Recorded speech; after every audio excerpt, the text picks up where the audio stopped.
తాకట్టులో ఉన్న బంగారాన్ని విడిపించి ఆ రోజున్న మార్కెట్ ధర కట్టి మిగిలిన డబ్బును మీకు అందిస్తుంది కొమ్మూరి గోల్డ్.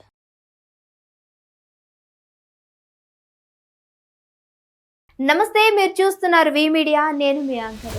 సో హైదరాబాద్లో ఎక్కువ శాతం ఏదైతే ఈ డ్రగ్స్ పరంగా లేదు అనంటే హత్యలు చేయడం, లేదంటే ఇంకో వ్యక్తిని అసభ్యకరంగా చూడటము, ఆడవాళ్ళ పట్ల ఉన్నటువంటి యొక్క ఏదైతే థాట్స్ అనే విధానం ఉంటుందో ఆ థాటింగ్ అంతా కూడా చేంజ్ అయిపోవడానికి గల కారణం ఏంటి అనంటే ఇప్పుడు హైదరాబాద్లో కోవిడ్ వచ్చిన తర్వాత నుంచి చాలా మార్పులు అయితే చోటు చేసుకున్నాయని చెప్పచ్చు. సో అందులో భాగంగానే హైదరాబాద్లో కుకట్పల్లి సైడ్ కావచ్చు, మాదాపూర్ ఏదైతే ఐటీ రంగాలు అనేది ఉన్నాయో సో ఆ సరౌండింగ్ ప్రాంతంలో అన్నీ కూడా కో లివింగ్ అనేది ఒకటి ఉంది అని చెప్పేసి మీ అందరికీ తెలుసా.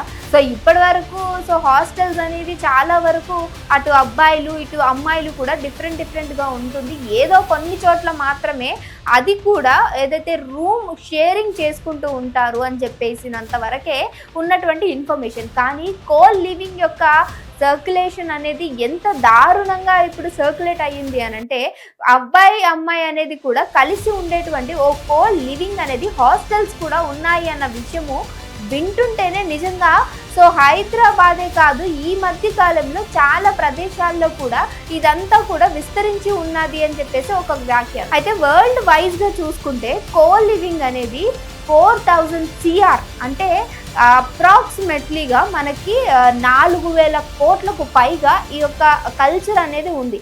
ఇందులో ఒక మన దరిద్రం ఏంటి అనంటే 750% వరకు మన హైదరాబాద్ లోనే ఉంది అనంటే ఎంత దారుణం. నిజంగానే ఈ కో లివింగ్ అనేది ఎంత దారుణంగా ఉంటుంది అనంటే ఈ హైదరాబాద్ పరిసర ప్రాంతంలో ఉండేటువంటి ఏవైతే హాస్టల్స్ ఉన్నాయో ఆల్మోస్ట్ 400 హాస్టల్స్ పైగా ఉన్నాయి.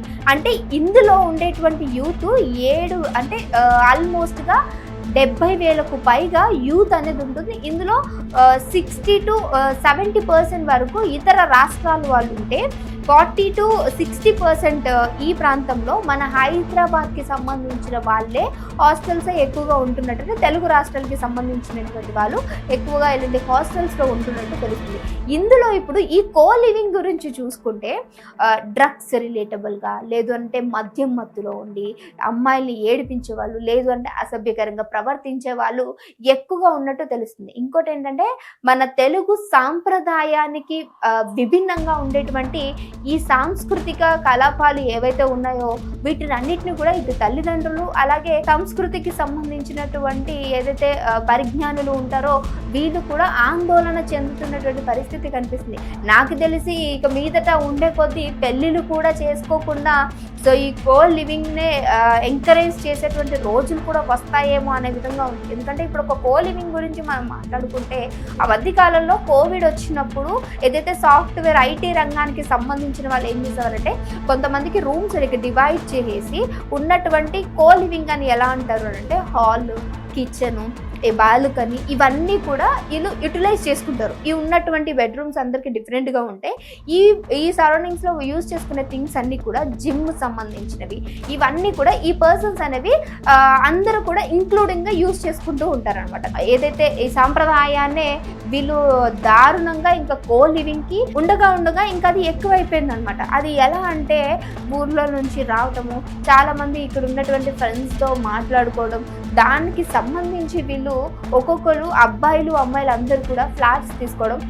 కొంచెం ఫ్యామిలీస్ ఉండే రిలేటబుల్ ఏరియాస్లో అయితే ఈ కో లివింగ్ ఏదైతే అబ్బాయిలు అమ్మాయిలు కలిసి ఉండేటువంటి కల్చర్కి ఎవరు కూడా ఒప్పుకోరు. అండ్ అలానే రెంట్కి రూమ్స్ అనేది ఇవ్వరు. కానీ ఈ మాదాపూరు, మియాపూరు, కేపీహెచ్పి, ఈ కుకట్పల్లి ఇటు సైడ్ మొత్తం సరౌండింగ్ ఇంకా చాలా ప్రదేశాలు అయితే ఉన్నాయి. ఎర్రగడ్డ, అమీర్పేట, దీనికి సంబంధించినటువంటి బంజారా హిల్స్ ఇటు సైడ్ అన్నీ కూడా ఆల్మోస్ట్ ఒక 2 BHK ఫ్లాట్ తీసుకున్నారు అంటే అందులో అమ్మాయిలు అబ్బాయిలు కూడా కలిసి ఉంటారు. ఇప్పుడు కలిసి ఉన్నంత మాత్రాన తప్పేంటి అని మీరు నన్ను క్వశ్చన్ చేయొచ్చు. కలిసి ఉన్నంత మాత్రాన నిజంగానే ఎక్కడ తప్పైపోయి ఉండదు. కానీ మన సంస్కృతికి మన సాంప్రదాయాలకి విరుద్ధంగా విభిన్నంగా ఉండటం అనేది అది కరెక్ట్ కాదు. ఎందుకనంటే ఒక వ్యక్తి పొద్దున్న లేవాలి, వాటర్ తాగాలి, టిఫిన్ చేయాలి, ఆ తర్వాత లంచ్ చేయాలి, ఆ తర్వాత డిన్నర్ చేసుకోవాలి, వర్క్ అంతా ఫినిష్ అయిపోయిన తర్వాత ఇంటికి వచ్చేసి పడుకోవాలి. ఇది సర్కిలింగ్గా జరగాలి. లేదు అంటే లేదు ఫస్ట్ నేను డిన్నర్ చేస్తాను, ఆ తర్వాత నేను బ్రేక్ఫాస్ట్ చేస్తాను, ఆ తర్వాత నేను లంచ్ చేస్తానంటూ నీ సర్కిల్ అంతా కూడా డిస్టర్బ్ చేసుకున్నావు అని అంటే నీ బాడీ కూడా డిస్టర్బ్ అయిపోతుంది, వర్క్ అంతా కూడా డిస్టర్బింగ్గా ఉంటుంది. మనకంటూ ఒక సర్కిల్ అనేది ఉంటుంది. అలానే మనకి ఏదైతే సాంప్రదాయం అనేది ఒకటి ఉందో, ఒక ఐటెం నిజంగానే ఆ ఐటెంని మనం కాపాడుకోవాలి. అంతేగాని సో ఏదైతే ఈ కో లివింగ్ అంటూ లేదంటే ఈ డ్రగ్స్ పరంగా తాగులు ఇవన్నీ కూడా ఇంక్లూడింగ్ చేసుకుని మన లైఫ్ స్టైల్ని మనం డిస్టర్బ్ చేసుకోవడమే కాకుండా పేరెంట్స్కి నిజంగా మచ్చ తెచ్చే విధంగా ఈ మధ్య యూత్ ఉన్నారు అన్నట్టు కొన్ని నివేదికలు అయితే చెప్తున్నట్టు తెలిసింది. ఈ కో లివింగ్లో కూడా వాళ్ళు కలిసి ఉన్నాం కదా, తప్పేముంది, తర్వాత సహజీవనం చేయొచ్చు, ఆ తర్వాత శారీరకంగా కలవచ్చు, ఆ తర్వాత మీరైతే పెళ్లి చేసుకున్న తర్వాత విడాకులు అనేది ఒకటి తీసుకుంటారు. నచ్చకపోతే ఈ కో లివింగ్లో ఏంటంటే మేము ఉండి సహజీవనం చేసి ఒకళ్ళొకళ్ళు కలుసుకున్న తర్వాత శారీరకంగా దగ్గరైన తర్వాత మాకు నచ్చకపోతే మేము పెళ్ళికి ముందే విడాకులు తీసుకోవచ్చు. అంటే అలా ఎంతమందితో తీసుకుంటాం? ఒకళ్ళు నచ్చలేదు, ఇద్దరు నచ్చలేదు, ముగ్గురు నచ్చలేదు, ఎంతమందితో అలా సహజీవనం చేస్తారు? అందుకే నేను అన్నాను, సంస్కృతి సాంప్రదాయం అనే ఒక ఐటెం అనేది ఉంటుంది. దాన్ని మనం మనకి నచ్చినట్టు వాడుకోకూడదు. మనకి ఏ విధంగా ఉందో దానికి తగ్గట్టు ఉండాలి. కానీ ఈ వాడుకునే విధానం అనేది నీకు కరెక్ట్ అనిపించింది ఎదుటివారికి కరెక్ట్ అవ్వాలని లేదు. ఆ విధంగా ఈ కొటేషన్స్ అనేవి మన ఈ సంస్కృతి సాంప్రదాయాలకి వర్తించవు. సో అలాంటి ఈ కో లివింగ్లో చూసుకుంటే ఆల్మోస్ట్ 12 అంటే అప్పట్లో ఐటీ రంగాల్లో 12,000 నుంచి 25,000 వరకు ఛార్జ్ చేసేవాళ్ళు. వీళ్ళు ఆ ఛార్జెస్ ఎందుకు అని చెప్పేసి ఇప్పుడు ఏదైతే ఇక్కడ ఫ్రెండ్ సర్కిల్ అని చెప్పేసి వీళ్ళందరూ కూడా ఈ కో లివింగ్ అని చెప్పేసి రూమ్స్ తీసుకుని అందులో ఉండటము, దీన్ని ఇంకా దారుణంగా ఈ 4,000 CR నుంచి ఇందులో పర్సంటేజ్ 750 వరకు మన హైదరాబాద్లో ఉన్నారంటే అది సిగ్గుచేటు అని చెప్తుంది. ఎందుకంటే ఆ మధ్య కాలంలో సర్వేస్ జరిగినప్పుడు ఏదైతే HIV రిలేటబుల్ చూసుకున్నామో అది ఐటీ రంగంలో ఉన్న వాళ్ళే ఎక్కువ, ఆల్మోస్ట్ 90% వరకు ఐటీ రంగంలో ఉన్న వాళ్ళకి పాజిటివ్ వచ్చినట్టు తెలిసింది. సో మీ అందరికీ తెలుసు కదా ఈ విషయము.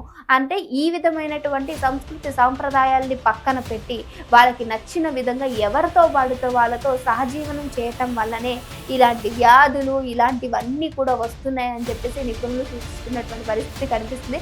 తల్లిదండ్రుల యొక్క ఆవేదన అయితే నిజంగా వాళ్ళ వర్ణనాతీతం అని చెప్పొచ్చు. ఎందుకంటే జాబ్కి అని చెప్పి వాళ్ళ నుంచి దూరంగా వచ్చేసి ఇలాంటి ఒక సహజీవనాన్ని జీవిస్తున్నారంటే ఏ తల్లిదండ్రులు కూడా ఒప్పుకోరు. అలాంటి ఈ కో లివింగ్ యొక్క సంస్కృతిని మరలా తీసుకొచ్చి ఉన్నటువంటి ముందున్న జనరేషన్ని ఇంకా ఏ విధంగా భ్రష్టు పట్టిస్తారా అనే విధంగా ఈ యొక్క కో లివింగ్ అనేది కనిపిస్తున్నట్టు తెలుస్తుంది. మరి మీరు నియర్ బైలో ఉన్నటువంటి ఈ పరిసర ప్రాంతాల్లో ఇలాంటివి ఏమైనా జరుగుతూ ఉన్నాయా? సో వీటికి మీరు ఎంకరేజ్ చేస్తారా? లేదు అని అంటే ఇప్పుడున్నటువంటి జనరేషన్ ఏదైతే జెన్జీ కిడ్స్ అంటూ ఉంటారో ఇవన్నీ కూడా అలవాటే అంటారా?